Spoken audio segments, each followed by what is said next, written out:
going to give a talk on leadership as a GP trainee and why it's important for us really at the moment. I haven't got great sound quality from you guys, so if you've got any questions, feel free to interrupt me, but if you let sort of Alice or John know, then they'll feed it back to me and we'll go from there as well. And I hope most of you have got a smartphone with some sort of internet connectivity, because there's a little bit of sort of interaction that hopefully we can do even though I'm not there. So yeah, feel free to have those ready and just interrupt if you need. So hopefully, yeah, so what I thought I'd cover today, so I know this is going to probably apply to the ST3s more so than the ST1s in the sort of near future, but it's not that far away until your ST3s. And I think a lot of the concepts that are sort of discussed here are important still for ST1s and can be taken through the whole of your training as well. And really what I wanted to cover is, you know, an hour on leadership is not a lot. There's a huge amount of stuff out there that some of you may already be aware of, but I'd really just give a sort of overview about what leadership is, why it's important, especially for us as sort of GP trainees, what we might already just kind of have some considerations as to around what we're already doing that could be considered leadership, because you'll probably be surprised by the fact that it's not sort of leading a big project. A lot of this is stuff we're already doing in our day-to-day life as well. What this then means for us as a GP trainee, and I'll focus a bit on the e-portfolio and the changes to the requirements there, because that's kind of one of the key bits of this talk today. Try and do a little small group session towards the end as well, just to discuss some ideas and then summarize and try and get you away promptly, because I know the ST1's especially been there all day as well, so try and not drag it on too long for you. And I know some people might not be at all sort of interested in leadership, but it'd be, you know, just want to try and get a message across that it's not leading big projects. You're not necessarily sort of born a leader. This is very much a skill that we can all develop going forwards, and we can all, you know, we all need to be sort of interested in this and doing it for our portfolio as well. So if you have got your phones ready, if you pull up your browser, and if everyone, some of you might have used Mentimeter before, or menti.com. If you just tap that into your browser, and there's a code right at the top here, it says 38394684, and hopefully it should just let you straight through, and then you'll get given sort of 3 lines of text that you can write into. And I just want you to put down a couple of words. You can talk to your neighbors, or I'll give you a few minutes to do it, just about what you think good leadership means to you. And you can use Matt Hancock as an example or not, as much as you like, really. And then hopefully all those words will just start popping up. So just keep firing them in, and they should start appearing on the screen. And it's just an idea of sort of what good leadership might mean to you. Not Matt Hancock. Okay. that's reasonable. Inclusive. Okay. Brings people along. Calm. Fine.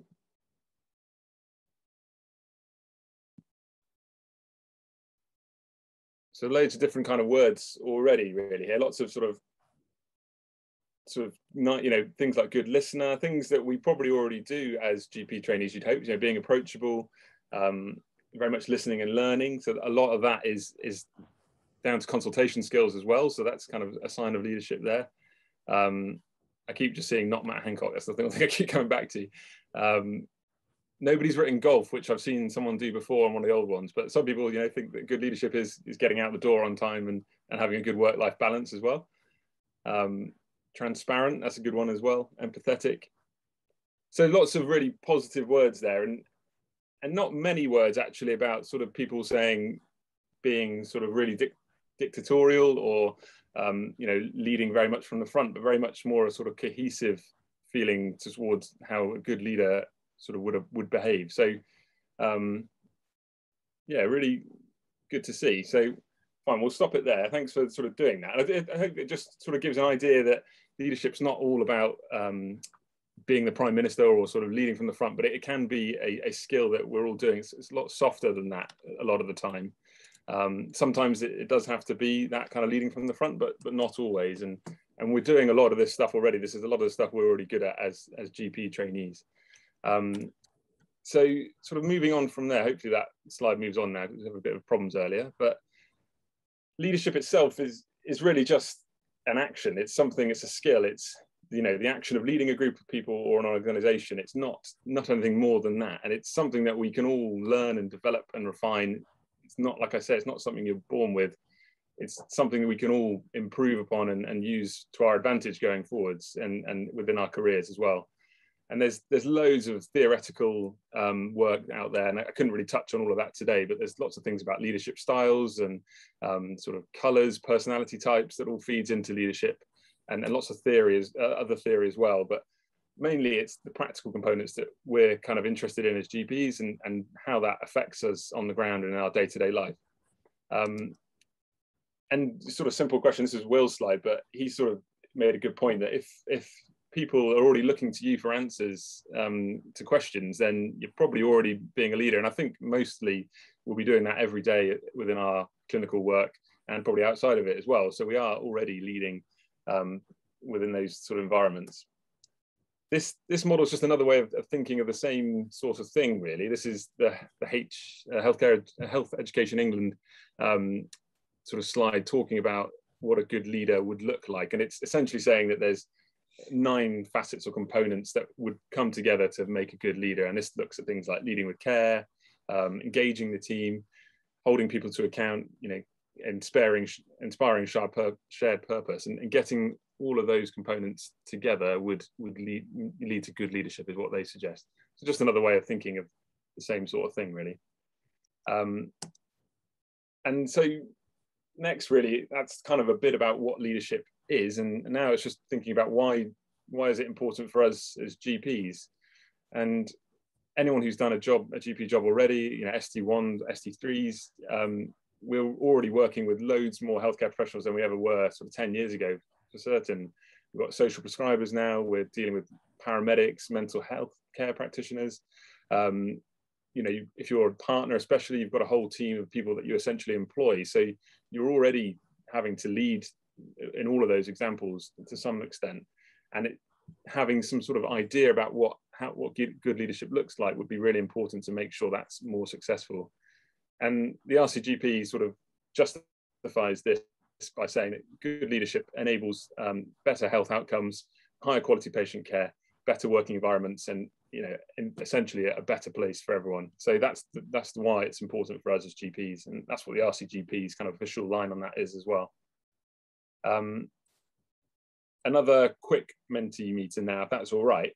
Hopefully that works all right last time, but I thought it would just be useful to think about some of the non-clinical work that we do as GPs already and how that might sort of fit into leadership as well, and just bring that up on the screen there. So if you can, there's a different code on this one, but if you could just chuck a few ideas out there, and then I think we'll be kind of amazed by how many different things already that we do ourselves, or maybe what your partners do in the surgery, or other sort of GPs you know of. It'd be worth just putting on down there as well. If you can get onto that one, that'd be good.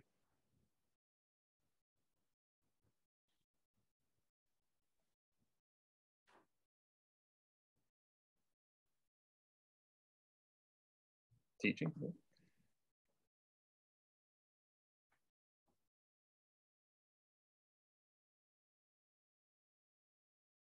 Okay, yeah, so loads already on there.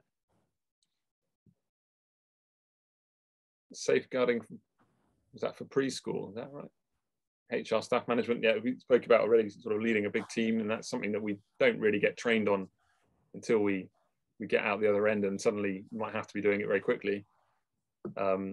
Teaching is obviously a big thing that, you know, lots of GPs do, and that is definitely leading as well, and teaching people how to lead as well.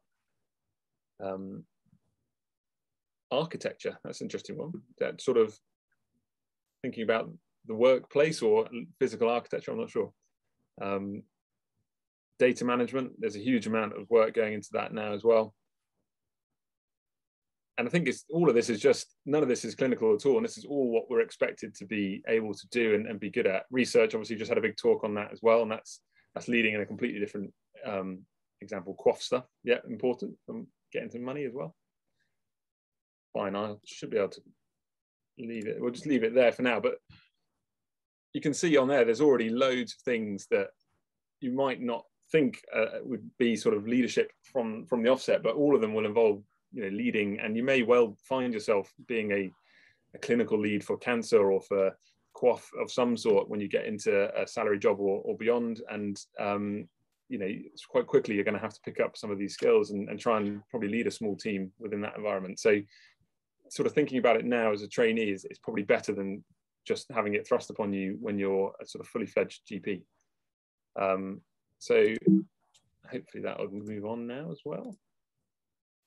There we go. And I'll share all these slides as well. So all of that stuff will come back on later on.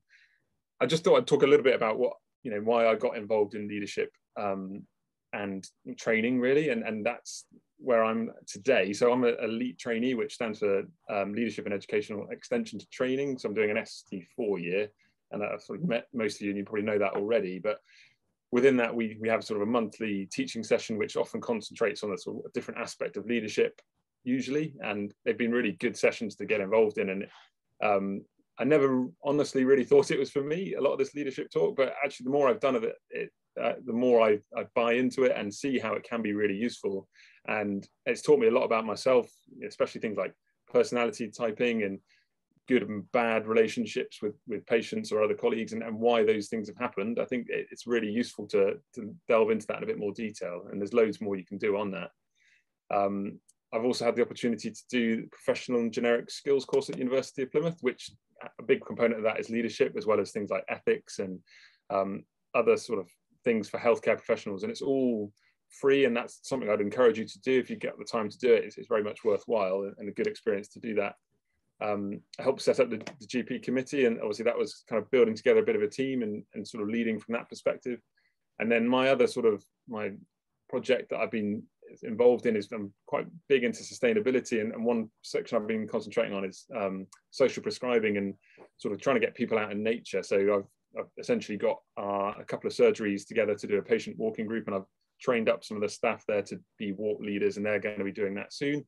And then we've been working with the council to make a load of maps for our PCN network to sort of green health routes that people can go on and undertake themselves. And that's been quite an interesting project, working with a team that didn't exist a year ago, and just trying to build that up myself and try and get something moving from there. So it's allowed me to do some different stuff, and I've actually really enjoyed it. And it's a bit different to doing clinical work day in, day out as well. So, for someone who wasn't overly convinced by it to start with, to sort of have the opportunity and time to look into it and be convinced by it, it's really been useful as well. I think John's going to do some talking now. Is that right? Yeah.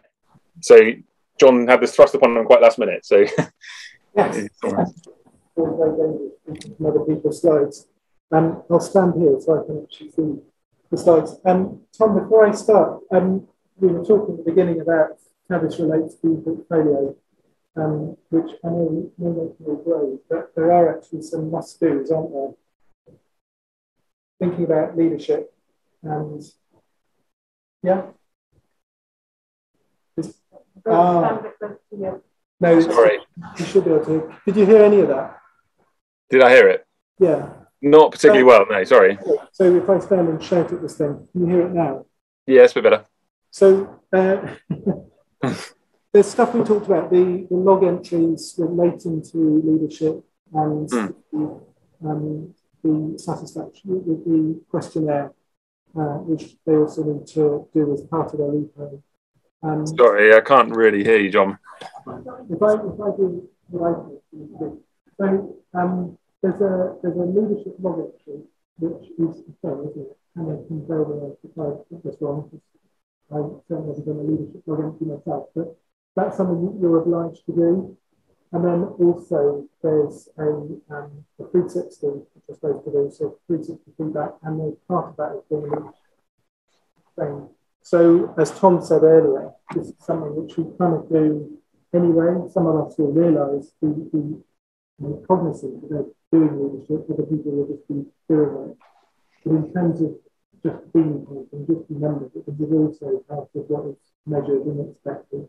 So that's just another reason to do it if you didn't if you needed another reason.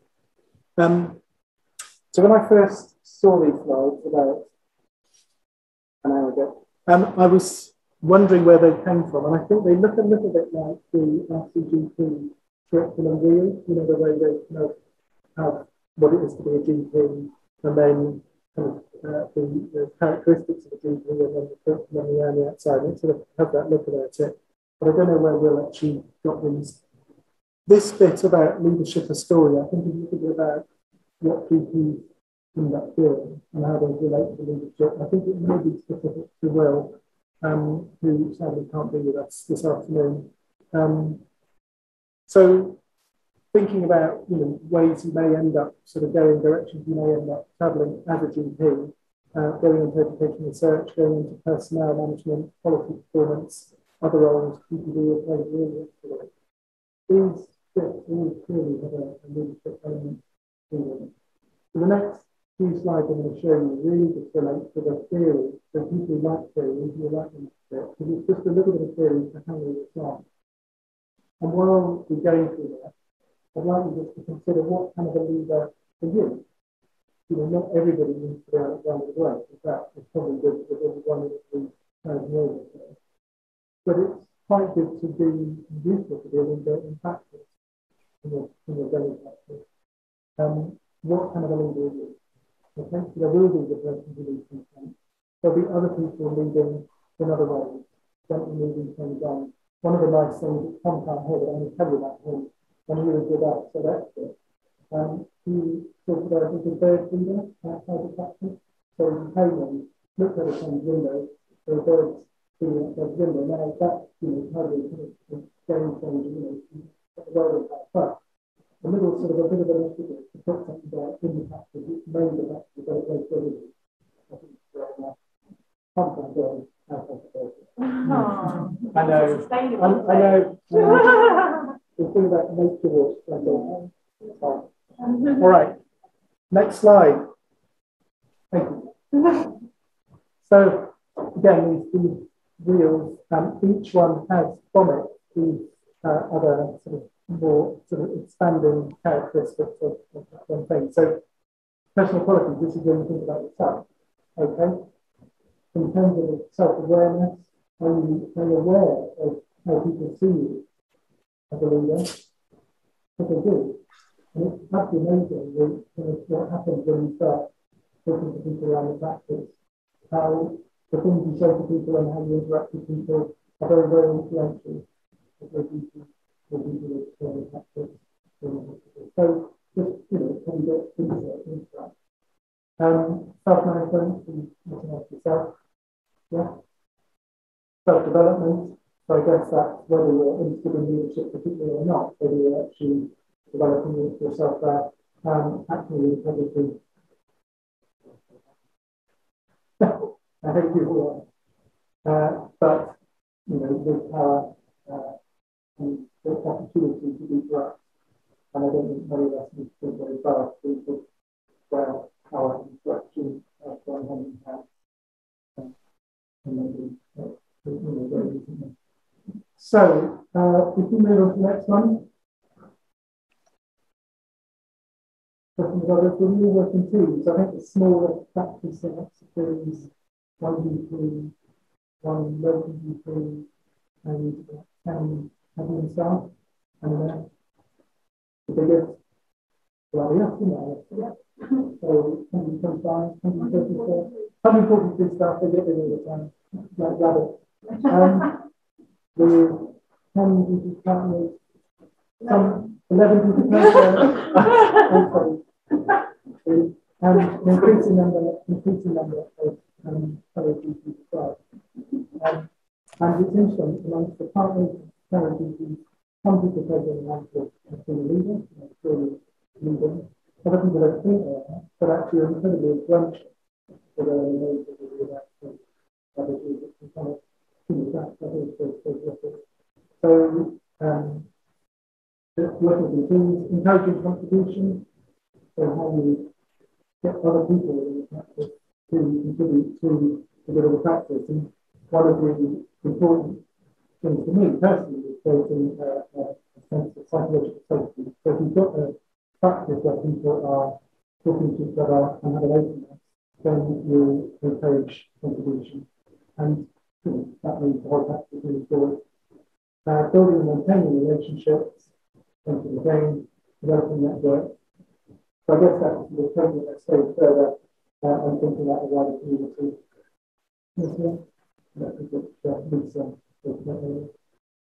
Yeah? Sorry. I don't hear that. I think selective hearing. Yeah. I hear a thing. Managing services. So this is the kind of something that they really get involved in. So HR conversations, which we're very lucky to have a fantastic practice manager who does a lot of good stuff. But it's again sometimes still down to us as partners in practice to manage the performance. In terms of resources and planning, I guess that happens a lot in the services probably call-ups and stuff, contracts. Again, we're lucky to have a practice manager. If you're a very small practice, such as Foxways, then the GP lead will be doing all of this stuff. So then that have to go into a great depth, which our practice manager has to do with HR, but essentially it's down to them. Yeah.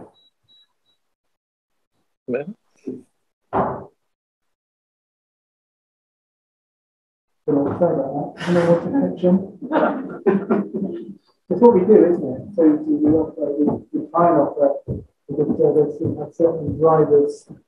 We have certain drivers which we can use to make that happen, such as levies, contracts that we have off again. Anything else there? Just responding to the thanks and Yeah.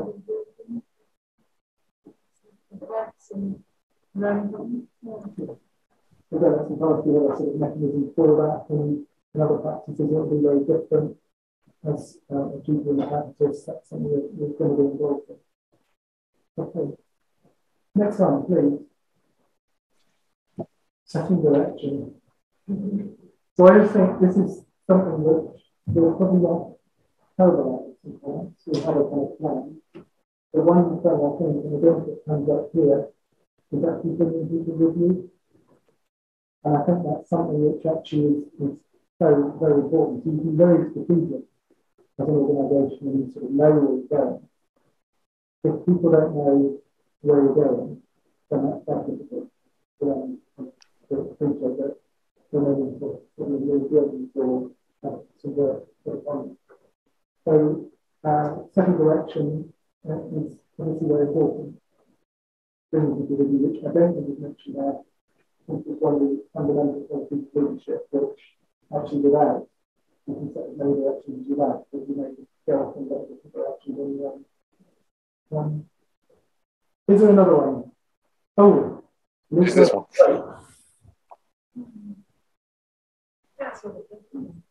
Well, I'm just going to let people say that in. So your actions will affect them. Depends on what sort of leader you are, what you feel about being a leader as a person, as to how you may make that happen. Is it talking to people at the public time? Is it actually getting involved with the LMC and PTG and doing that more that's their discipline? Whether they then inspire others to dream, learn and do more, maybe, but they will certainly affect the people. So I think that's my take on message is that you are leaders anyway, whether you like it or not. What are leaders you want to do? And how do you do that? Your actions. Okay, that's my bit. Thank you, Tom. Thanks, John. Sorry I couldn't hear that, so apologies if I go over anything again. We're better off that way. But yeah, hopefully that's a bit of the sort of theory about sort of the leader, what makes a good leader, and delving into that in a bit more detail as well. And you can obviously take each section of that out and go into even more detail again. And people are probably naturally good at some bits of that already and not at others. And it's maybe just about working out where your strengths and weaknesses lie and where you could improve on if you needed to in the future as well. So I think what we're all quite interested to know is why we talk about this and how does this affect us now as sort of trainees.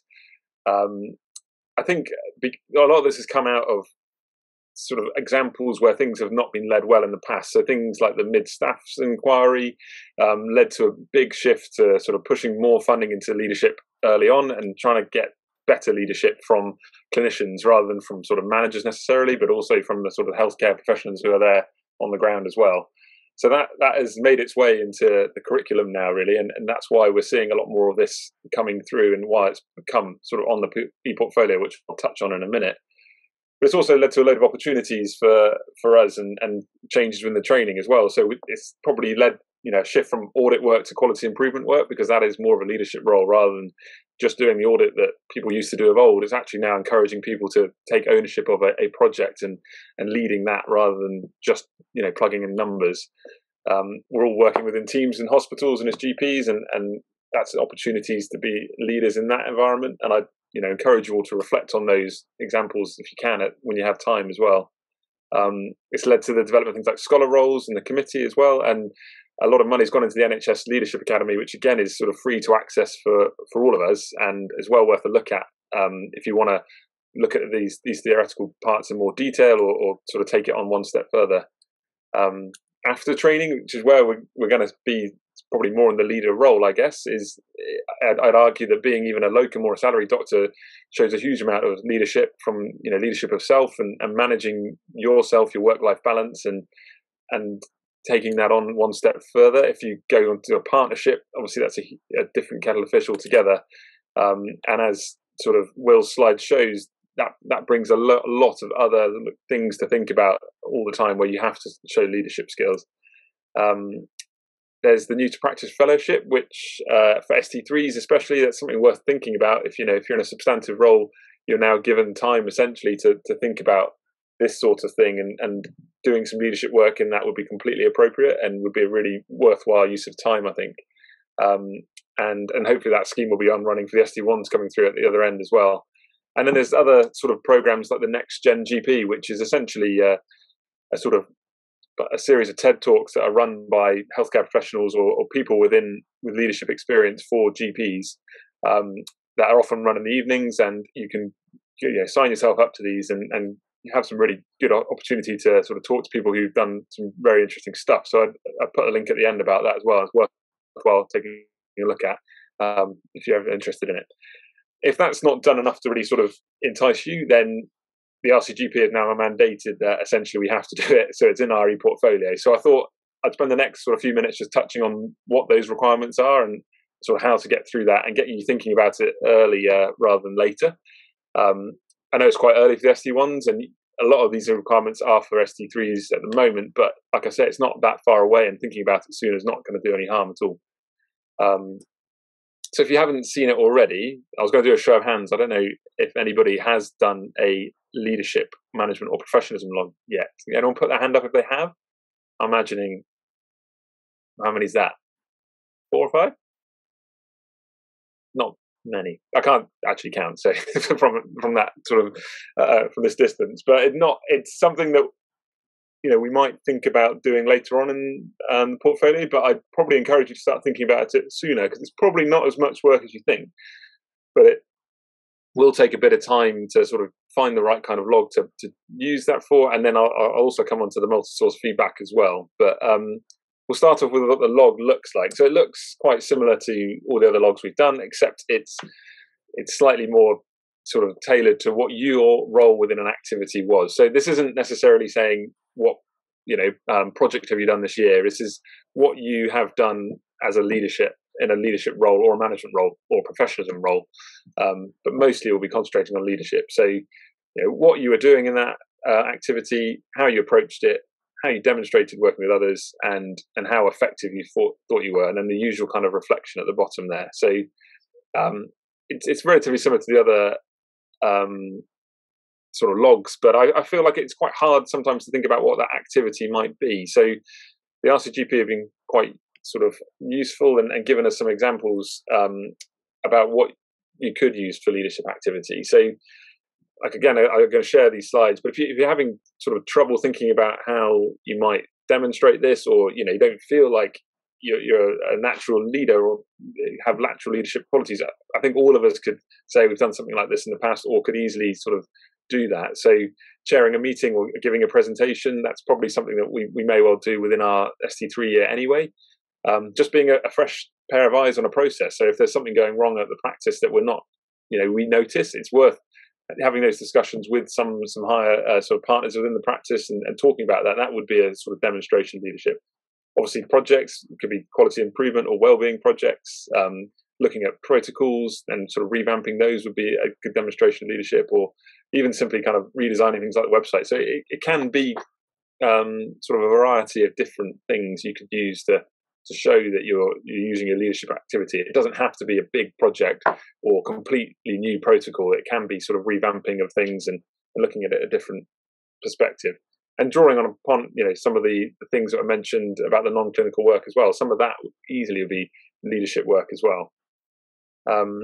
So these weren't drawn by me, so apologies. They're very sort of wobbly lines, but I just thought it'd be useful to look at the parts of the capabilities that would link to leadership as well. So this is meant to be organisation, management, and leadership section, and as you can see, there's sort of 7 or 8 things you could easily link it onto there for your reflection. So it's just worthwhile having those in the back of your mind as well. And the same goes for community orientation. There's a load of stuff on there that you could easily apply to that log as well, and get some sort of more green circles on your portfolio, which is what we'll work towards now. And yeah, so that's, again, you can have these slides later on if you want to look through that and just look through those sections.